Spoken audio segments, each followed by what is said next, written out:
झारखंड में वजीर आला हेमंत सोरेन ने फ्लोर टेस्ट पास करने के बाद अपने कैबिनेट की भी तौसीह कर ली है। राजभवन में अराकीन असेंबली को वजारत के ओहदे का हलफ दिलाया गया। साबिक वजीर आला चंपई सोरेन को भी कैबिनेट में शामिल किया गया है।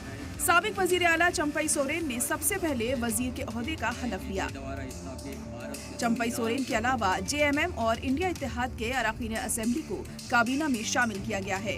रांची में वाक़े राजभवन में अराकीन असेंबली वजारत के ओहदे का हलफ दिलाया गया। हेमंत सोरेन काबीना में शामिल झारखंड मुक्ति मोर्चा के 6 अराकीन असेंबली चंपई सोरेन, मिथिलेश ठाकुर, हफीजुल हसन, बेबी देवी, दीपक बरुआ और बैद्यनाथ राम ने वजीर के ओहदे का हलफ लिया।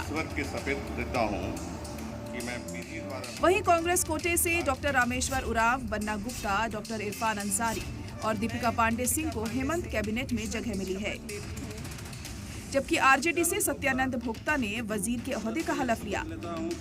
बहुत बड़ी जिम्मेदारी समझती हूँ जो मुझे हमारी पार्टी ने और महागठबंधन की सरकार ने दिया है।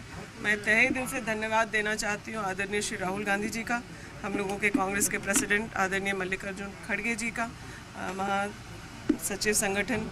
हार हुई खतरनाक वाला सेमीफाइनल नहीं, फाइनल हम लोग तैयार हो गए।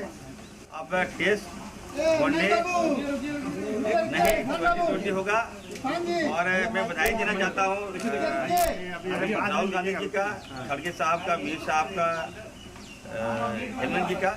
हेमंत सोरेन सरकार की नई कैबिनेट में 3 नए चेहरों को जगह मिली है, जिसमें जेएमएम के बैद्यनाथ राम के अलावा कांग्रेस से इरफान अंसारी और दीपिका पांडे सिंह का नाम शामिल है। ब्यूरो रिपोर्ट, सलाम टीवी।